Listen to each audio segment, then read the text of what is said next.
kita masuk ke pengantar dari metabolisme. Kita tahu merupakan hal atau proses yang sangat penting ya, yang terjadi pada makhluk hidup. Kenapa? Karena metabolisme ini itu adalah keseluruhan gitu ya, reaksi kimia yang terjadi di makhluk hidup itu disebut atau bisa disebut sebagai metabolisme gampangnya, gitu kan? Nah, atau dengan kata lain, gitu kan, metabolisme itu adalah suatu keseluruhan proses yang terjadi dalam makhluk hidup, baik itu membutuhkan atau memanfaatkan energi bebas untuk melaksanakan berbagai macam fungsi. Ya, jadi gambarannya bisa seperti ini juga, gitu kan, pendeskripsiannya atau tadi reaksi-reaksi kimia yang terjadi pada makhluk hidup itu juga yang dimaksud dengan metabolisme.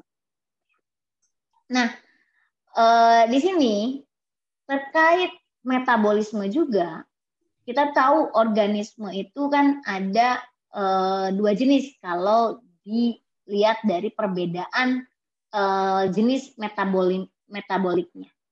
Ya. Nah, ini yang pertama adalah autotrof dan yang kedua adalah heterotrof. Nah, apa bedanya autotrof dengan heterotrof? Kalau autotrof, auto itu kan kayak dengan sendirinya, otomatis, gitu kan, dia dengan sendirinya, gitu ya. Dengan kata lain bahwa organisme ini dia menggunakan atmosfer atau dengan kata lain adalah CO2 digunakan sebagai sumber karbon untuk menghasilkan energi nanti. Contohnya di sini adalah pada tumbuhan yang memiliki zat hijau daun atau klorofil, kan? Dia dengan bantuan sinar matahari dan juga CO2, H2O, ya kan? CO2 dan H2O, ya kan? Dia akan membentuk suatu zat tepung atau glukosa, ya kan? Itu merupakan sumber karbonnya. Dan itu makanya kenapa tumbuhan disebut dengan autotrof, karena dia bisa membuat dalam tanda kutip makanannya sendiri, ya, yang berasal dari atmosfer CO2 kemudian air. Makanya kenapa tumbuhan atau tanaman perlu disiram? Nah, kenapa? Karena untuk proses pembentukan energi, gitu ya. Nah, sedangkan kalau manusia atau hewan itu disebut dengan organisme heterotrof. Nah, di sini di organisme heterotrof ini dia akan memperoleh energi dari proses penguraian, gitu kan, molekul-molekul karbon yang kompleks. Dari mana molekul karbon yang kompleks ini? Itu dari makanan yang dikonsumsinya, ya kan, baik hewan maupun manusia itu memerlukan makanan, ya kan. Nah, itu sebagai sumber karbonnya di situ, ya. Nah, sehingga di sini ada dua cara nanti bagaimana organisme hidup itu melakukan proses pembentukan energi, ya, dari baik itu autotrof maupun heterotrof. Itu ada dua cara. Yang pertama adalah ada katabolisme dan nanti ada anabolisme. Nah, apa itu katabolisme? Nah, katabolisme itu adalah reaksi penguraian atau degradasi. Nah, maksudnya apa? Yaitu molekul kompleks atau molekul organik, gitu ya, molekul organik kompleks itu akan diuraikan menjadi molekul-molekul yang lebih sederhana. Itu adalah reaksi katabolisme atau reaksi penguraian. Sedangkan kalau yang satunya itu reaksi anabolisme. Nah, di dalam reaksi katabolisme itu akan menghasilkan energi, ya, akan menghasilkan energi untuk katabolisme. Dia menghasilkan energi ke lingkungan.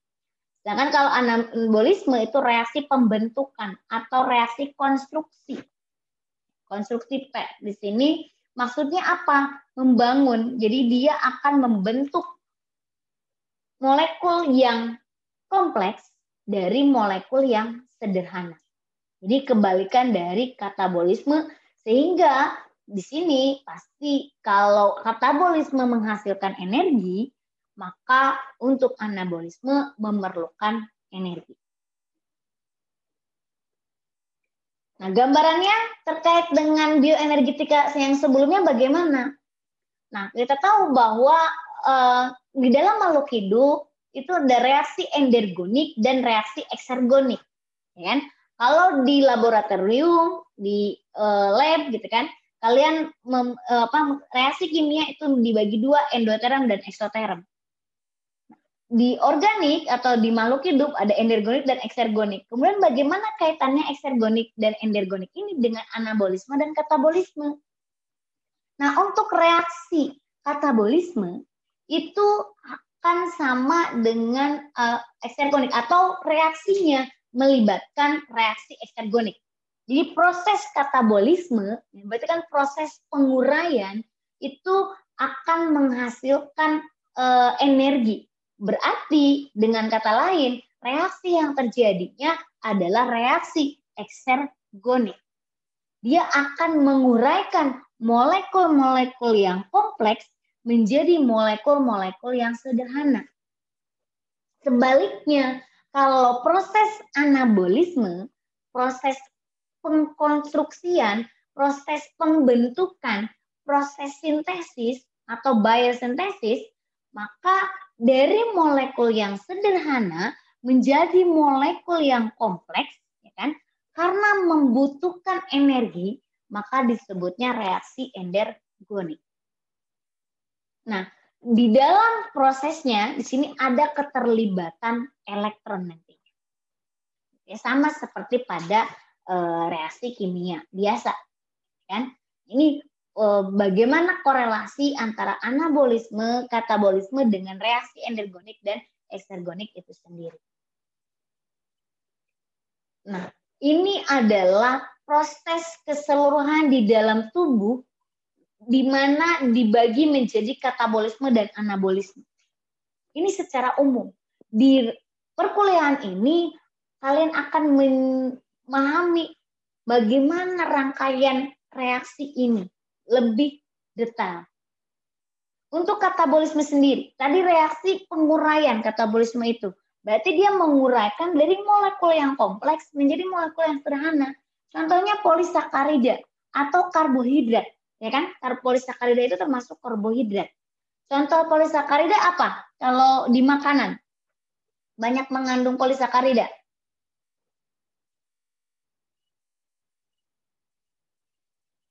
Polisakarida di makanan, contohnya? Kalau yang udah rangkuman itu harusnya bisa. Nasi. Kalau sudah membuat rangkuman dengan baik, dengan dipahami. Nasi ya Bu. Nasi, ya kan? Contoh nasi adalah betul polisakarida. Kenapa dia nasi itu polisakarida? Nah, karena dia terbentuk dari monomer-monomer. Nah, untuk di katabolisme itu akan diuraikan terlebih dahulu si polisakarida si nasi tersebut ke monomer-monomernya. Apa monomernya? Monosakarida apa? Misalnya glukosa. Ya kan? Glukosa. Nah, nanti baru setelah glukosa itu nanti akan dibentuk energi. Ya. Sedangkan kalau anabolisme itu kebalikannya, konstruksi. Jadi molekul sederhana itu misalnya di sini dari protein kan jadi asam amino, maka ketika di anabolismenya itu dari asam amino menjadi protein. Ya. Nah, proses perubahan ini itu tidak sesederhana ini. Itu akan mengalami serangkaian proses. Ya. Ini yang akan dibahas di sini. Nah, secara umum metabolisme katabolik ini, penguraian, itu ada 3 tahapan. Yang pertama, itu pemutusan makromolekul ke dalam building block-nya. Nah, di awal di perkuliahan sebelumnya, itu ada 4 building block untuk organisme. Ya kan? Apa saja building block-nya?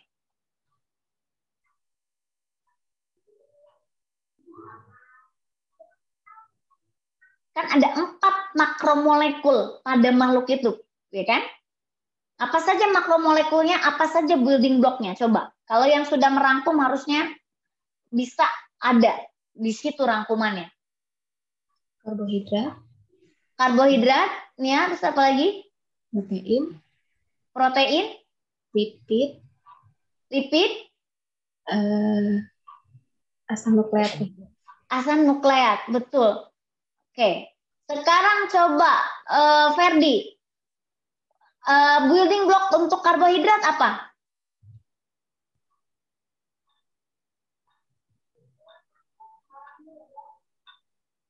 Pondasi yang menyusun karbohidrat itu apa? Ferdi, mana Ferdi? Ya Bu, hadir. Ya, apa building blocknya?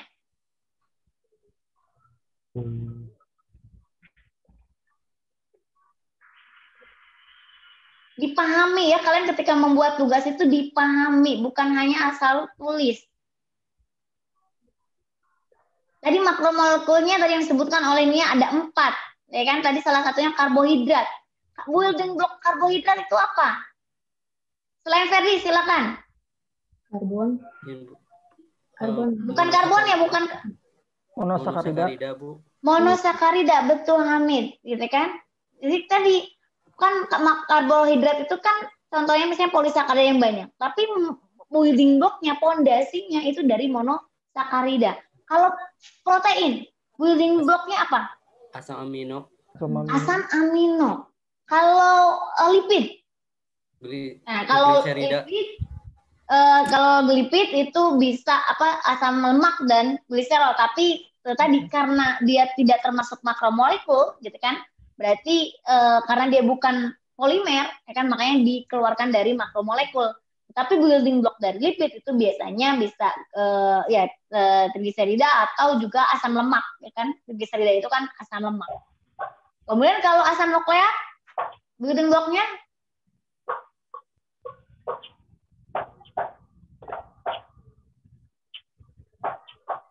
apa?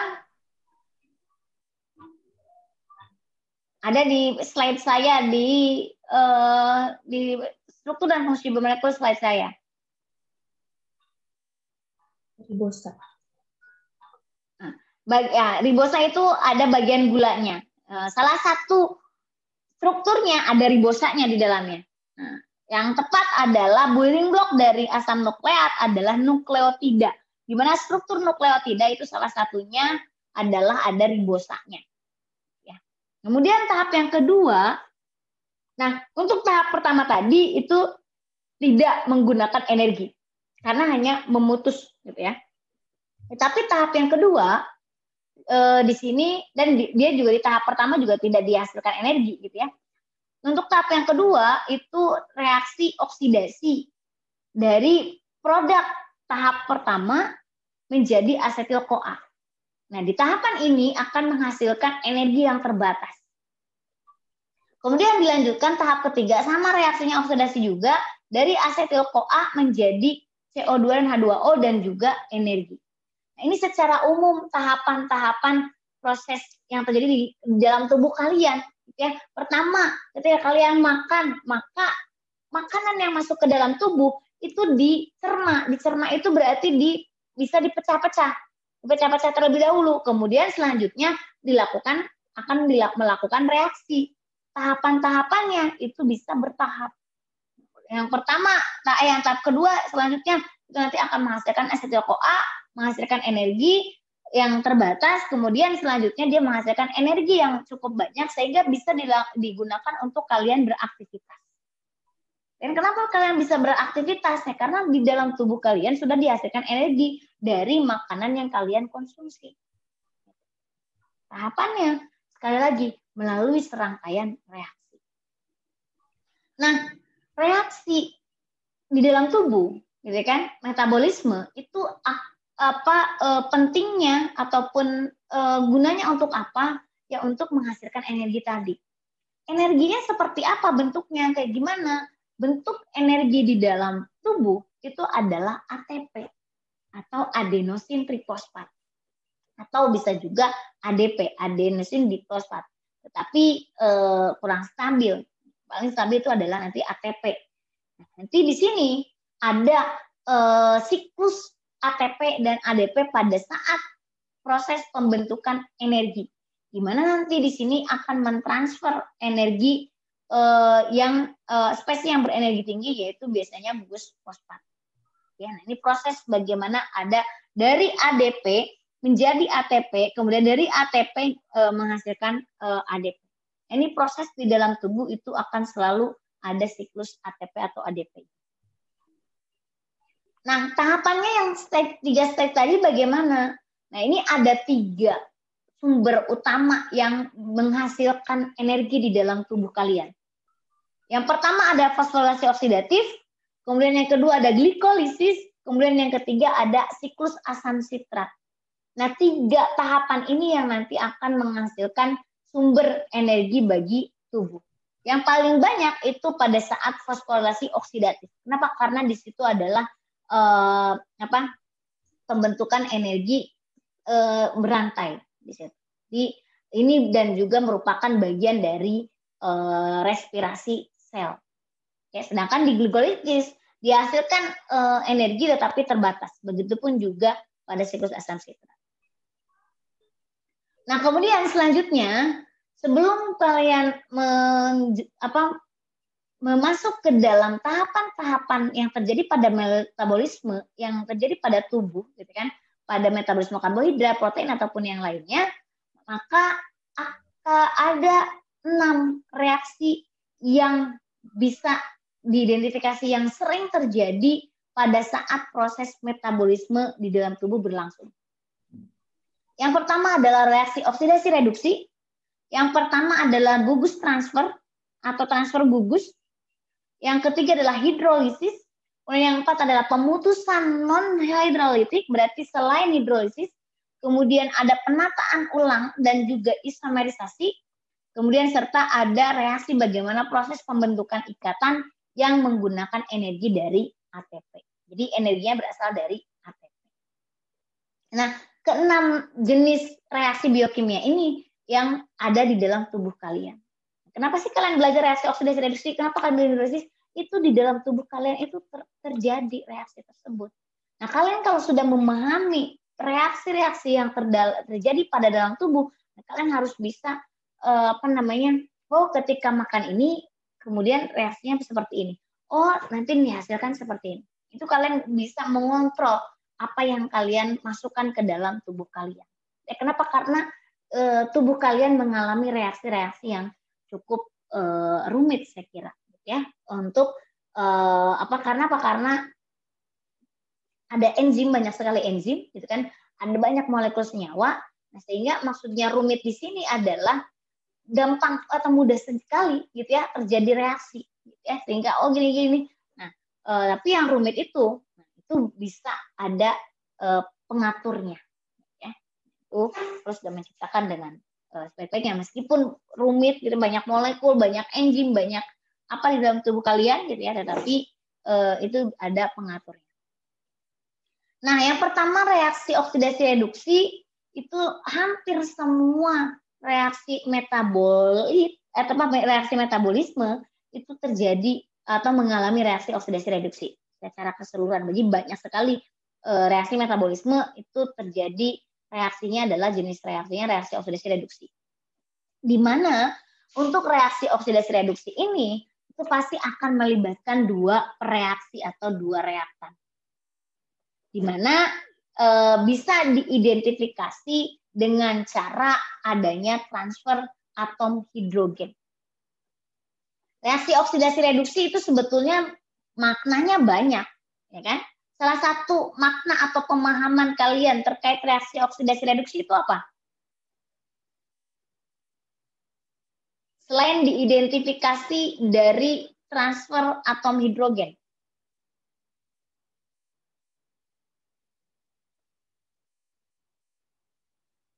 Pengertian atau pemahaman kalian, apa yang dimaksud dengan reaksi oksidasi reduksi itu bagaimana?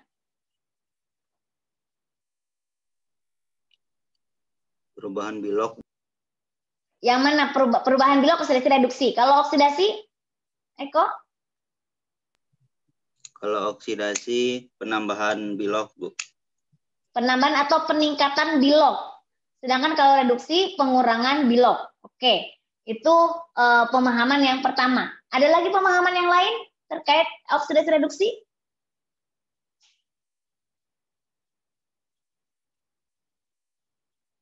Nah, kalau dikaitkan boleh apa gimana pelepasan? Pelepasan elektron, Bu. Pelepasan elektron yang mana? Septiar, yang oksidasi apa reduksi? Oksidasi sama reduksinya penambahan. Penambahan berarti penangkapan ya. Di sini kalau untuk elektron, kalau oksidasi itu melepas elektron, gitu kan? Itu kalau dia reduksi itu menangkap elektron, gitu kan? Kemudian, nah, apalagi selain itu? Kalau kaitannya dengan atom hidrogen, gimana oksidasi reduksinya? Kalau oksidasi dia bertambah atom hidrogennya atau berkurang atom hidrogennya? Bertambah, Bu. Bertambah. Kalau oksigen ini pada atom hidrogen diidentifikasinya. Tadi kan ada dengan menangkap elektron, dengan bilok. Kemudian ada atom hidrogen dan ada atom oksigen juga. Atom O, ya, oksigen. Kira-kira kalau untuk dikaitkan dengan atom oksigen yang mengalami oksidasi, itu atom oksigennya bertambah atau berkurang? Oksidasi. Itu bertambah oksigen, Bu. Mengikat oksigen, ya kan, bertambah atau oksigennya. Kalau reduksi berarti berkurang oksigennya atau dia melepas oksigen. Nah, berarti dia akan kebalikan dengan atom hidrogen. Kalau oksidasi itu dia akan mengurang dia melepas atom hidrogen. Sebaliknya reduksi dia akan menangkap atom hidrogen, berkebalikan dengan oksigen. Kalau oksidasi, namanya oksidasi berarti dia menangkap atau menarik oksigen. Berarti dengan kata lain oksigennya bertambah, maka hidrogennya akan berkurang. Hidrogennya digantikan dengan O. Sebaliknya kalau reduksi dia melepas oksigen, maka dia diganti dengan menangkap atom hidrogen. Itu yang pemahaman terkait dengan oksidasi reduksi, terkait dengan bilok, terkait dengan penangkapan ataupun juga pelepasan elektron, dan juga terkait dengan atom oksigen dan atom hidrogen. Ya. Di dalam tubuh banyaknya itu dari adanya transfer atom hidrogen. Ya. Nah, kemudian selanjutnya di dalam tubuh namanya juga reaksi kimia yang terjadi pada makhluk hidup akan selalu melibatkan enzim, ya kan? Sebagai biokatalisator. Nah, enzim yang terlibat dalam reaksi oksidasi reduksi itu disebutnya adalah oksidoreduktase atau nama lainnya adalah dehidrogenase. Contoh gampangnya, nah ini reaksinya seperti ini. Ada AH2 ditambah dengan B menghasilkan A ditambah BH2. Sekarang saya tanya, A mengalami oksidasi atau mengalami reduksi?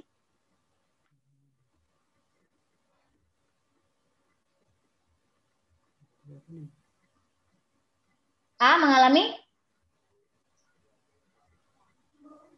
Oksidasi. A mengalami oksidasi, berarti B-nya dia akan mengalami reduksi. Ya kan? Kenapa A mengalami oksidasi? Karena dia melepas hidrogen. Yang awalnya dia mengikat hidrogen, kemudian dia melepas hidrogen. Ya kan? Berarti oksidasi. Sedangkan kalau B, awalnya dia tidak terikat dengan hidrogen, kemudian dia mengikat hidrogen. Maka ini reaksinya reduksi. Gitu. Ya, jadi reaksi oksidasi reduksi tidak hanya bilok. Kan kalau ini biloknya kita nggak tahu. Ini oksigen, nggak ada oksigen. Ya kan? Elektron nggak tahu kita. Tapi ada hidrogen di situ. Ya kan? Nah, maka reaksi oksidasi reduksi bisa dimaknai atau dilihat dari atom hidrogen. Kalau dia menangkap atom hidrogen, maka dia disebut reaksi reduksi. Kalau dia melepas hidrogen, maka dia reaksi oksidasi. Ya. Nah, contoh yang ada di tubuh sering melibatkan koenzim di mana pasangannya adalah NAD+ dan NADH, kemudian NAD+ dengan NADPH dan FAD dengan FADH2. Jadi ketika ada satu atom atau gugus yang mengalami oksidasi atau yang teroksidasi, maka spesies yang lainnya harus ada yang terreduksi. Kalau terreduksi berarti dia akan menerima elektron. Ya kan? Nah, itu. Jadi harus ada sepasang oksidasi reduksi itu. Nah, contohnya ini ada nikotinamid adenin dinukleotida, bentuknya ada dalam bentuk teroksidasi, ada bentuk yang terreduksi. Nah, ini bentuk teroksidasinya NAD+. Nah, berarti dengan kata lain bahwa nanti bentuk oksidasi ini dan ini bentuk reduksinya berarti dia dengan menangkap atom hidrogen, kan?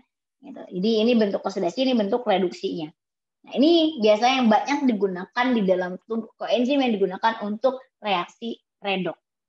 Ya. Ini molekul NAD+ contohnya ini. Apa strukturnya? Nah, kemudian contoh yang lain ada FAD atau flavin adenin dinukleotida. Nah, ini kalau FAD ini bentuk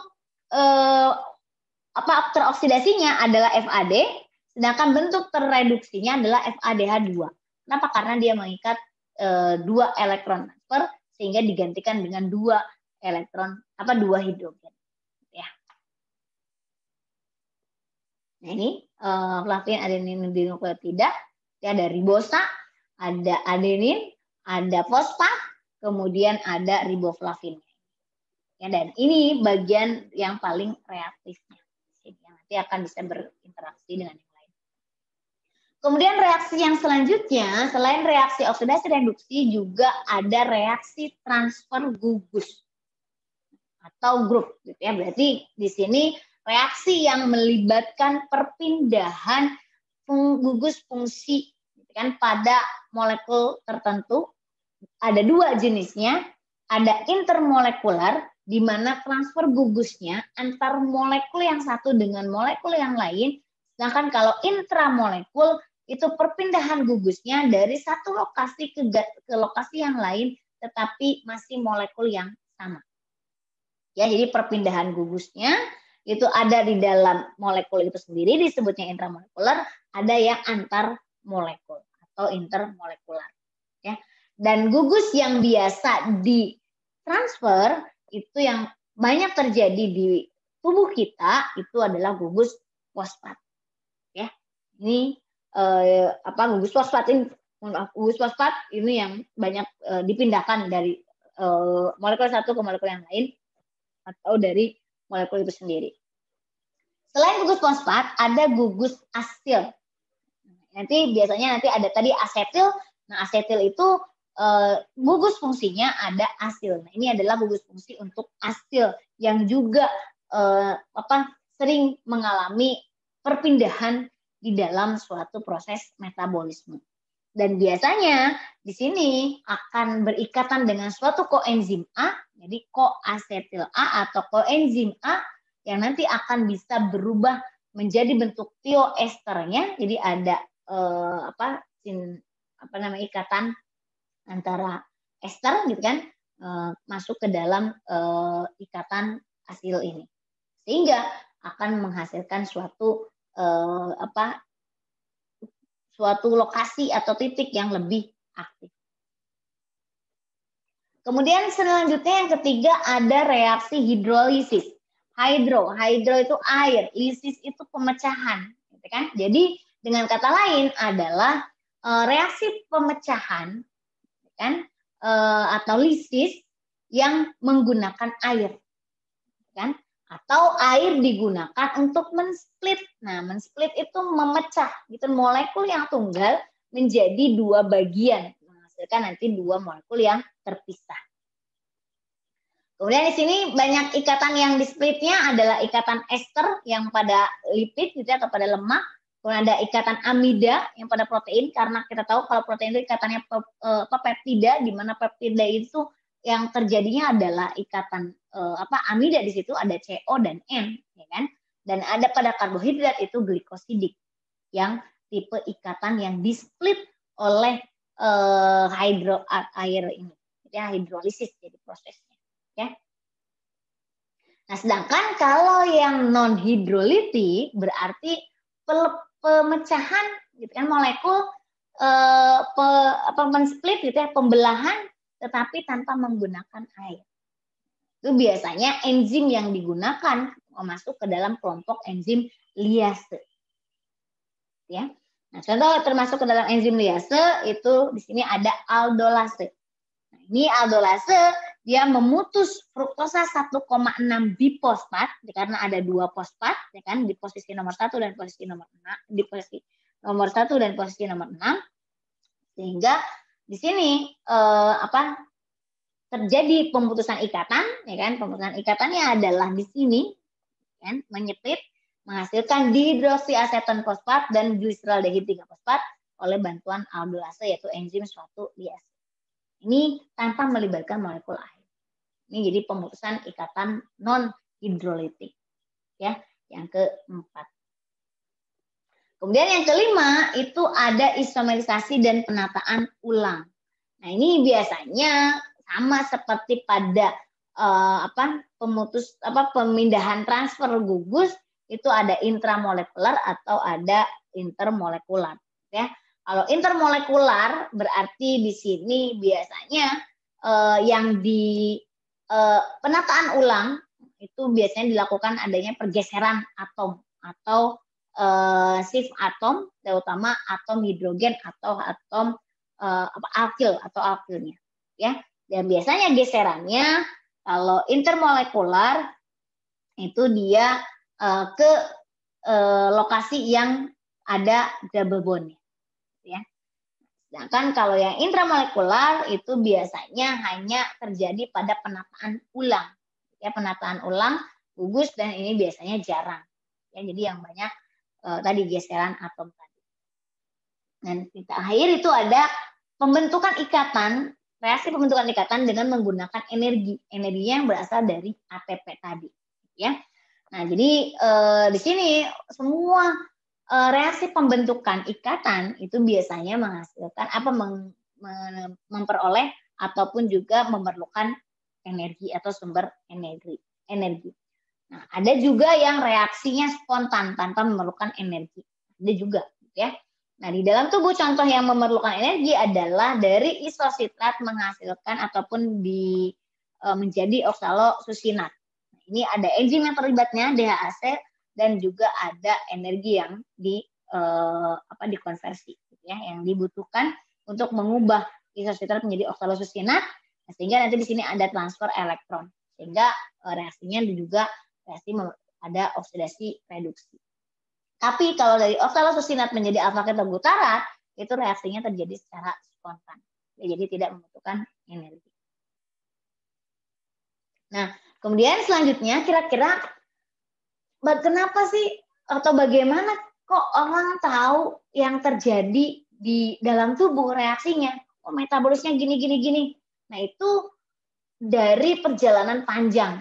Ya, jadi ada kajian eksperimentalnya, kajian laboratoriumnya, kajian eksperimennya yang untuk bisa sampai sejauh ini kita tahu metabolisme yang terjadi di dalam tubuh.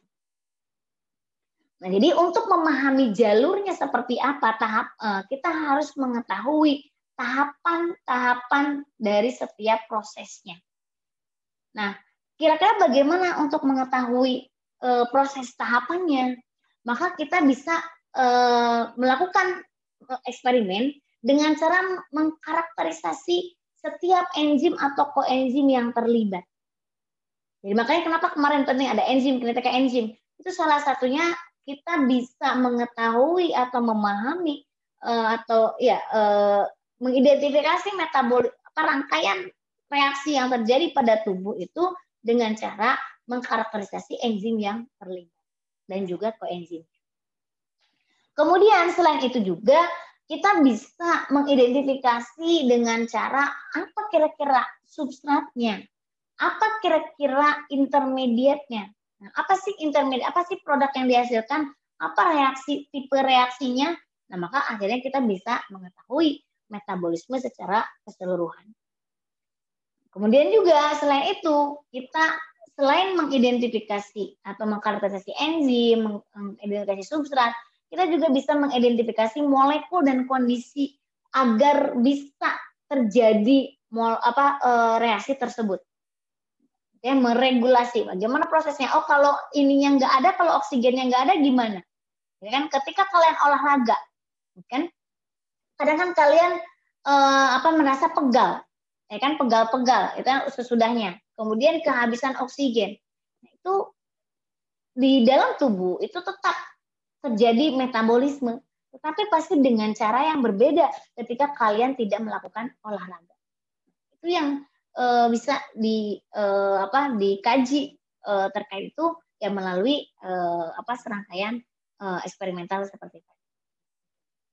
Kemudian selanjutnya, bagaimana kita memahami metabolisme terkait kajiannya seperti apakah kita mempelajari seluruh organismenya atau hanya bagian-bagiannya. Nah, ini ada 3 jenis. Yang pertama ada kita pelajari dari organisme secara keseluruhan. Nah, itu biasanya dengan menggunakan radioisotop. Ya. Tetapi kita juga bisa menggunakan beberapa jaringan. Jadi potongan-potongan jaringan atau juga bahkan sel-sel atau sel gitu ya. Jadi kita bisa memahami bagaimana siklus asam sitrat itu terjadi itu dengan melalui memahami potongan-potongan jaringan atau selnya. Dilihat jaringannya seperti apa, sel-selnya gimana, kemudian prosesnya kira-kira apa yang di situ ada itu juga bisa mengetahui bagaimana proses metabolisme. Atau yang sering banyak sekarang dilakukan adalah dari ekstrak kasar dari suatu sel. Nah, bagaimana sel itu dihomogenisasikan dengan menggunakan buffer, gitu kan? Jadi diambil, gitu kan? Kayak contohnya apa? Contohnya adalah tes DNA. Kita bisa tahu ini si A, ini si B. Kemudian kita bisa mengkaji kayak tadi ini virus, bagaimana proses pembuatan vaksin.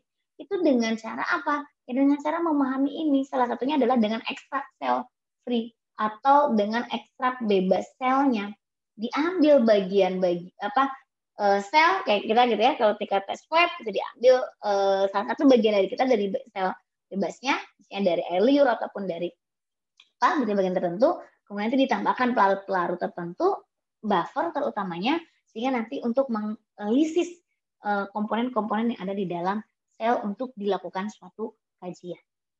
Ya, di tahapannya tidak istilahnya untuk bisa sampai kita tahu apa yang terjadi di dalam tubuh kita itu tidak serta-merta, tetapi sudah dilakukan kajian eksperimental. Ya, di sini nanti kita akan memahami apa itu metabolisme secara keseluruhan yang ada di dalam